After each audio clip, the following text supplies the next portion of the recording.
We are entering the month really of receptivity. It's the theme that we're focusing on this month.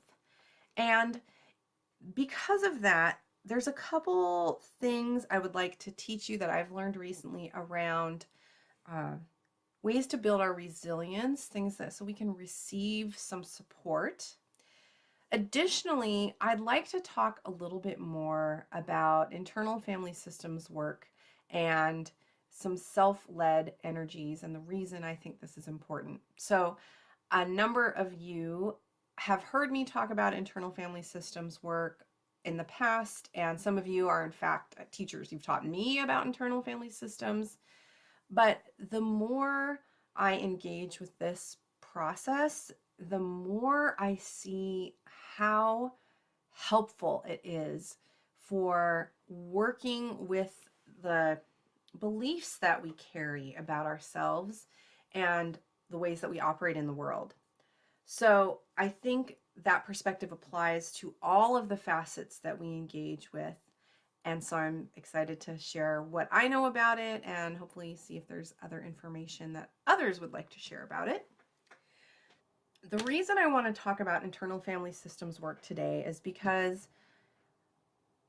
I think everybody here has either done Disrupting the Disruptor course or you understand the concept that we have patterns of thinking in response to triggers that run this action, it runs this path. It kind of just, vroom, it just goes on a path. And sometimes I think that when we're trying to disrupt a pattern, people can feel a lot of um, maybe sense of shame or feel like they're failing because they can't stop the pattern from running. And I want to again emphasize that that pattern appeared for a reason, and some of this framework is going to help us untangle it. So, I'm going to share what I understand about internal family systems. Please know that I am not an internal family systems therapist. I am purely someone who's been exposed to it through my psychedelic trainings over the years and have some clients that have worked with this and have read some books and done some training, gone to conferences about it. Uh, and so I'm really a neophyte in the understanding realm, but I find it so good. So, much like within family, external family structures, there are different characters that take on different roles. All of us within ourselves have parts. There's parts within us that feel differently about certain situations. So, just to be like simple and superficial, even in a way, maybe not that superficial, but maybe there's a part of you that wants to eat the cupcake. And there's another part of you that knows how you're really trying to orient towards health and well being and that this doesn't help that. And those two parts can sometimes really be in conflict. That's a super basic understanding of this paradigm. I would like to say that doing parts work is not pathological. Your parts are not a problem. Many of us have, so those older of us in this group probably were raised in the era of gosh, was it Sybil that had multiple personalities, or we understand schizophrenia and all these different multiple personality disorders. This is not a pathological situation in that it's not abnormal for some part. Having parts is 100% normal for probably everybody on the planet. This is not a problem. So, we're talking about this just to give you a framework, and I just want you to understand that by talking about parts and talking from a specific part does not indicate that somehow you're moving into crazy town. Okay? It's really great to actually acknowledge and support these parts. Much like I have taught you that have worked in the Spark Vitality Collective for a while, with my belief that we have this internal, like, core self that's really that whole and complete, beautiful part. The part's not the right word. Like, all of us is contained and whole. Uh, Psychedelic assisted therapy also talks about the internal healing wisdom that we have this part, this essential quality of who we are that's like kind of divinely pure. I don't know if that's quite the right word I want, but uh, is like the core of who we are. In internal family systems work, the language says that there is a self, a capital S self, that really is the governor, that really should be driving the car of who we are, and that we, in an idealized state, operate from our deepest knowing of that core self. However, throughout our lives, every single person I know has had some sort of disruptive experience in their lives, either in childhood or even older, that kind of causes that self to fracture a little bit. And that's kind of where those parts come in, as simply as saying that you want the cupcake or you know you shouldn't have the cupcake. Like there's this kind of like split. Um,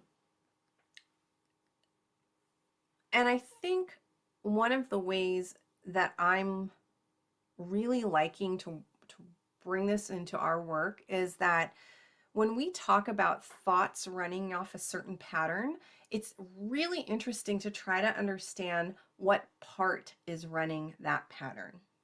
So, in internal family systems work, there's a couple paradigms that we understand, a couple frameworks that we understand. So, there are some parts that we can name. There's that self-led energy, which we'll discuss in greater detail in a moment.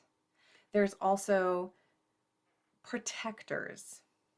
There are protectors and there are exiles. How I understand this, and if anyone's watching that knows more about this, please correct me. Exiles tend to be younger parts of ourselves that have been deeply wounded in some way. Maybe, and it could range anywhere from actual like young trauma to even something as simple, even though it's not simple when you're young, as being deeply embarrassed or ashamed or having something happen that makes that exiled part, like that behavior is never welcome within the system again. Does that make sense? Like the exile is like, no, no, no, no, we can't have any of this behavior happen again because it means terrible things are going to happen to who we are. We want to keep the self alive, basically, and functioning.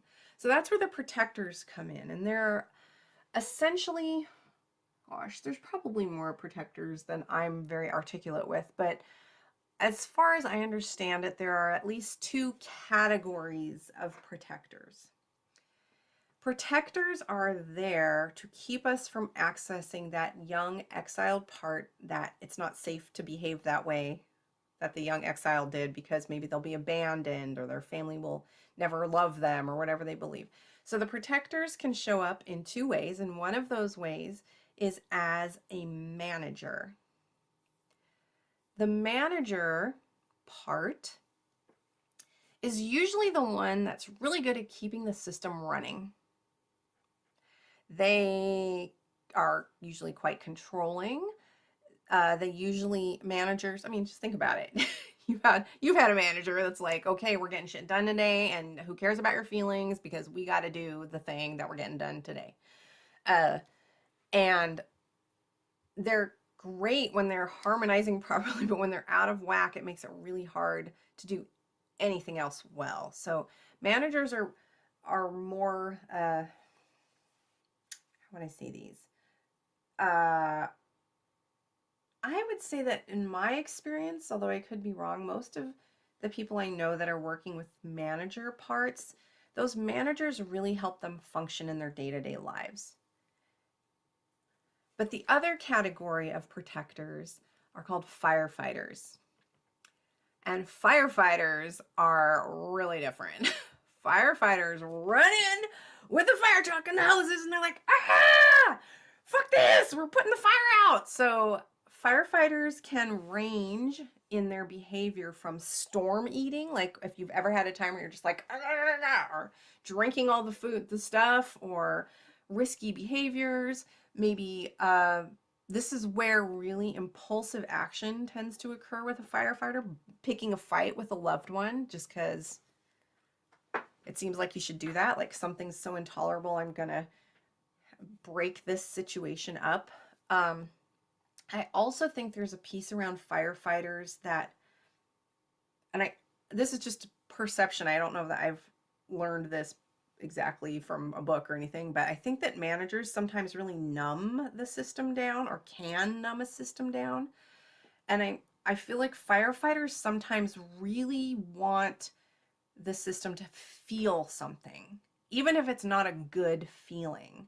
It's like, this numbness is really intolerable, so we've got to feel something really extreme. They're kind of opposite in a way, but they can be very closely connected. When we have a pattern we're trying to change, and I've seen this with so many people where they are very angry at the pattern, maybe, or very like rejecting of the way the pattern emerges. Like, why do I always think that way? So I want to make really clear that so you can't sit there and try to just expel the pattern. Because if we put it into the internal family systems framework, we understand that what's happening for you is likely a protector. So if you have a trigger that causes you to think in a certain way that you then have feelings about that leads to an action, it's because a part of you is reacting to that. It's generally not coming from a self-led place. So we have to understand that protectors, however disruptive they may be, appeared for a reason in service of making the system go. We have to recognize their service to the system. We can't expel them from the system, because actually what we're trying to do is to make these things, to take these parts and unburden them from the responsibilities that they're carrying and allow them to be integrated into the whole self. Oftentimes, but not always, protectors are also very young parts of ourselves that maybe are a little older than our exiles, but they've learned kind of like, so like, let's say you have an exile that's 8, that something happened when you were 8, but then at 11, there's a little bit more, a different behaving part that knows how to keep us from getting to this 8-year-old that has a broken heart. So the 11-year-old is more, I don't know, resistant or something. So usually these parts are young as well, and they don't have a lot of tools to cope with disruption. They operate as if they were that age, if that makes sense. They operate as a teenager, or they operate as, even, let's say you're an older person and they're operating like a 25-year-old that doesn't know what the hell, you know? So they can all be in different places, and it's not a requirement that they're a specific age, but it does help to think about them maybe in a developmental stage.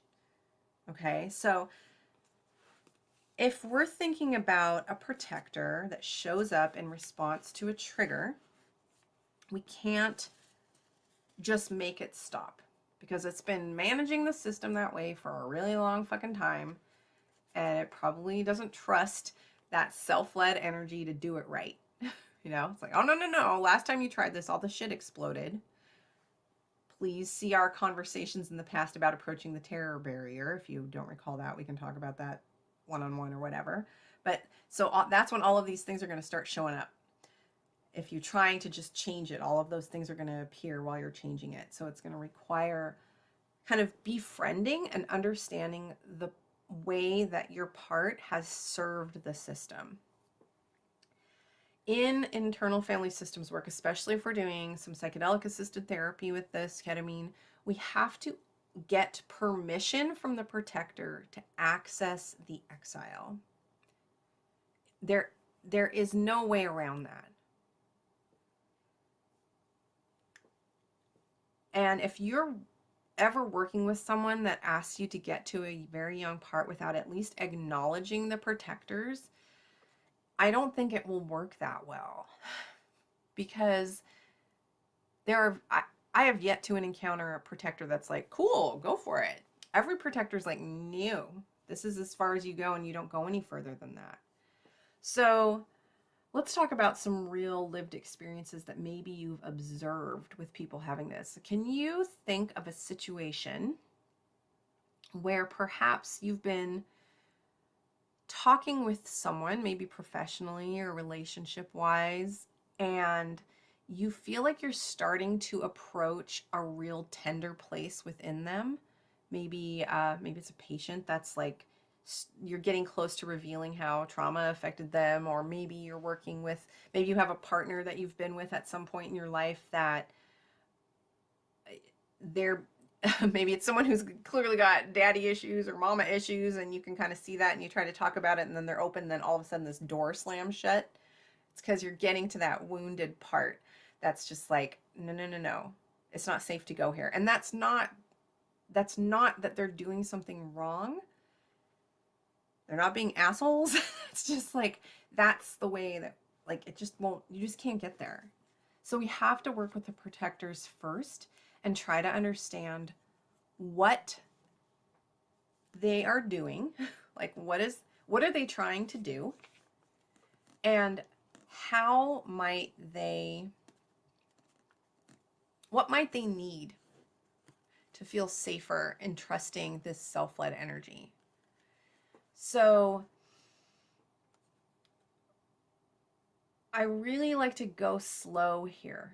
If you're encountering a protector in a thought pattern you're trying to change, please hold it lightly and with great love and gentleness, using your lenses of wisdom, creativity, and love.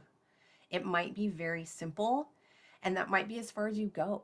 Maybe this part just needs a little soothing, or maybe this part needs to know that you're going to respect what it has to say, even if you might make a choice to the contrary, or that at least you're listening to that perspective. I hope this is making some sense. Yeah? Thumbs up or flashes of whatevers? Yeah, cool. So,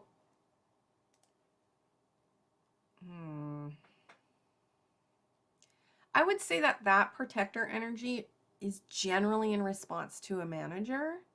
Like, I think it's a little easier to engage with a manager energy than a firefighter, because firefighters are usually like full on. So in a situation where a firefighter is getting activated, it oftentimes is really hard. If my firefighter is activated, it's really hard for me to see that my firefighter is activated because I'm fully immersed in that experience. These are times when it helps to learn what your nervous system is saying to you in order to understand how to respond to it. So, like, let's say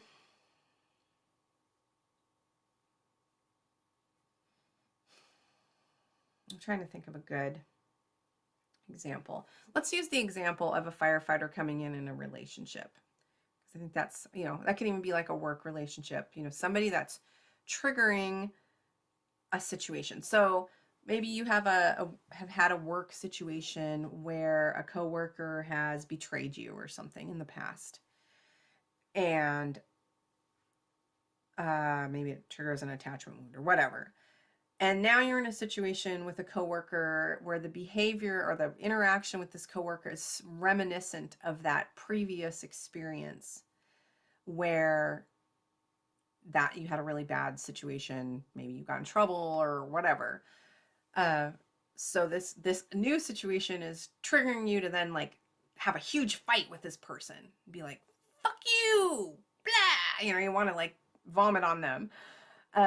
But if you start to notice that energy, that this desire is present, sometimes just being able to share or understand that, whew, I'm recognizing that I have a desire to behave this way, and it reminds me of a pattern. And is this situation the same as that previous situation? How can I settle enough to then take the right action here? And I want to also share, I'm kind of guessing in this arena. I've worked with firefighter energy in myself and with others at times, and I still feel like I have a lot to learn in that area. So any thoughts and ideas you have about that, I would love to discuss that. We'll open that up in a little bit. Um, so now let's talk about exiles. Let's talk about exiles. Oh, all of you have exiles. I have exiles. We all have them. And I wish that I could just hug them like a little baby and just kiss them and help them feel like safe and loved. And I cannot do that for you. Only you can do that for you. Your parents can't do that for you. Your lover can't do that for you. Your friends can't do that for you. I wish that everybody could do that for you, but that is not how it works. This is a radical reclaiming of your own self. And you have to do this for yourself. Okay? It doesn't mean that you're alone. It doesn't mean that nobody cares about the plight that you've been in.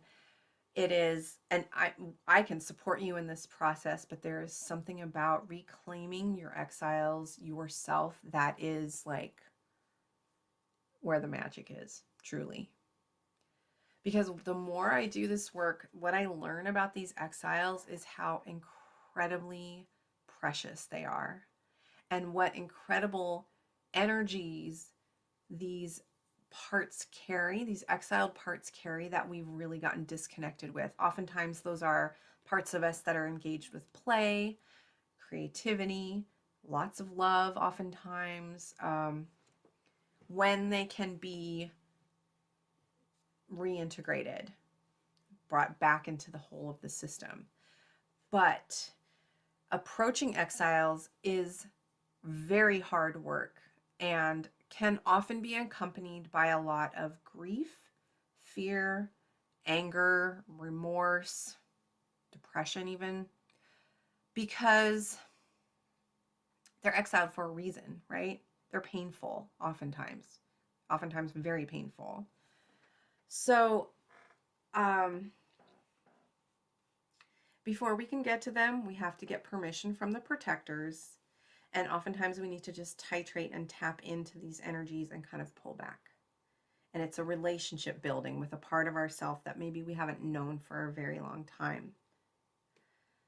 So I think all of you have done the reparenting technique with me before, where you've imagined yourself at a young age and taken that part and placed that youngster in your heart with a vision to revisit that youngster and as much as you can. We've also, I think I've encouraged some of you to create a little space in your home for a young self, or maybe you've made a little altar space with a photo of yourself at a very young age or something, like just to create space for that youngster. So that's absolutely two really great ways to approach an exiled part.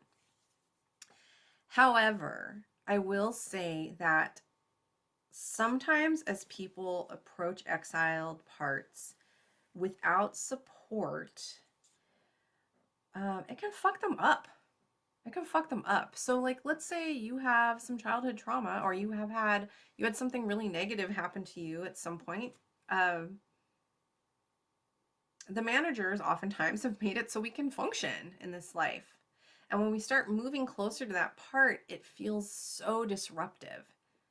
I've even been with people that have felt like kind of a volcano has erupted in their lives, because like, holy shit, I've been like tamping this feeling down. I don't want to feel this. This is horrible. Or look at all the years that I've lost by not accessing this part. So I just really encourage you, if you're going to do some work like this, that you continue to work with me and or work with a therapist or a skilled somebody that can support you through this, in this reclamation of self, because it is really incredibly powerful and good work. And there is a lot there. There's a reason that that part was exiled in the first place, right? There's a reason that you haven't allowed yourself to feel or see some of these things for a long time in your life. And without support and some techniques to kind of manage your nervous system and integrate the parts, I think the system can feel really overwhelmed and flooded.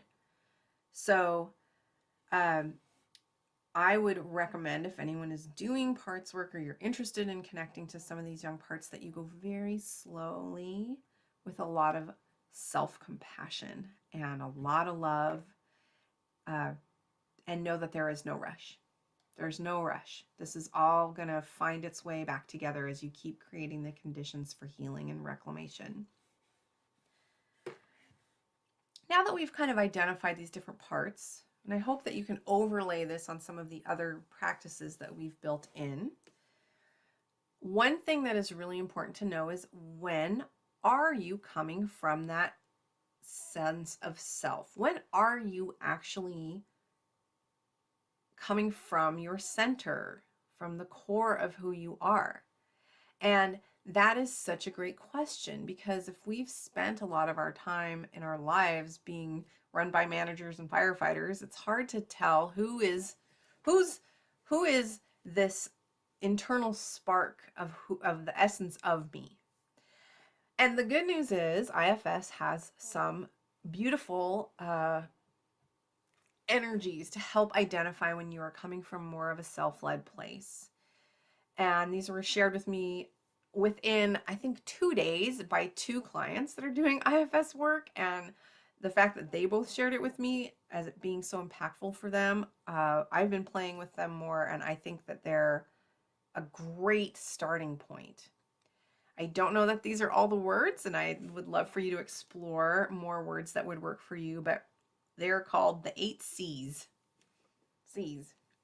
So some of you may know them because I've been starting to talk with you more and more about them over the last couple weeks, especially as I learn more about them and been trying to really tap into them myself. So I'm going to tell them to you so you can write them down, and then we're going to experiment with them a little bit, okay? So the 8 C's that help identify self-led energy or core self are clear, calm, courageous, creative,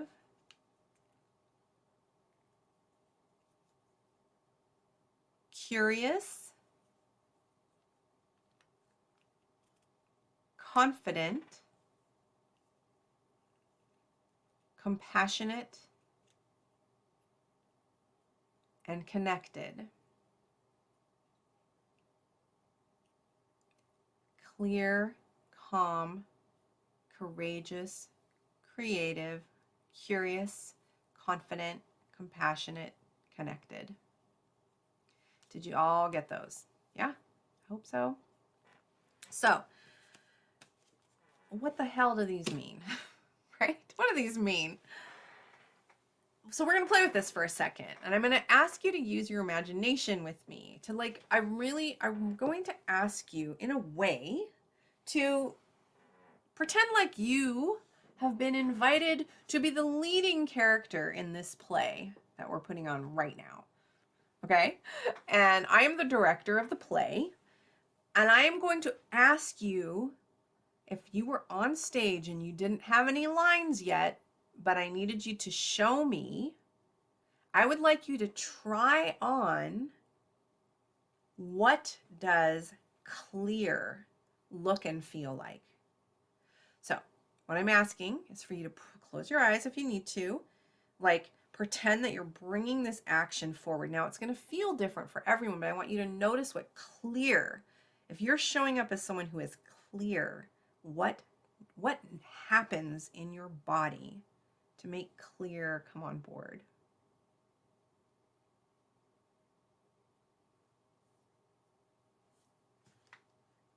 It's absolutely possible that you might not have much in response to that word. That's absolutely okay. This might be an area for growth for you. Maybe you've never really felt clear and you don't know what that feels like. Nothing wrong with that. It's just one thing that we can add to this reference point. Okay, so out of character, like drop the character, and scene. Okay, Drop that one. And now we're going to try on the next one. I'd like you to show me, feel calm. What is calm? If you were coming on stage and showing me calm, how does it feel to you? How can you identify that you are feeling calm?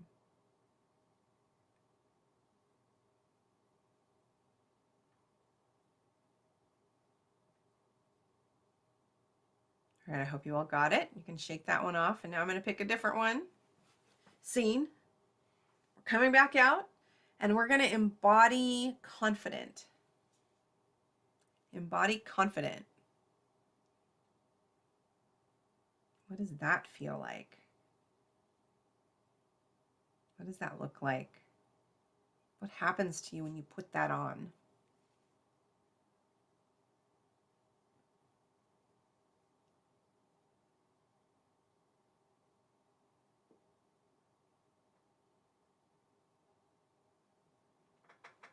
Okay, and you can drop that one. Awesome. Now I'm not going to go through all of them. I would strongly encourage you to experiment with these words a little bit over the next couple weeks. I mean, daily, if you can find a way, if you're a meditator, or you're practicing doing some journaling, see if you can spend a little time with each of these words. Some of them are going to be way more accessible to you than others. I have yet to meet a person that one of these words they can't feel or put on their body. But here's the next step. So, when we're encountering a trigger, when we come up against something where we would have a pattern run, we talked before about how you have the trigger or the thing, the circumstance happens, and then we have a thought that comes that leads to a feeling, that leads to an action, that gives us a result that maybe we don't like.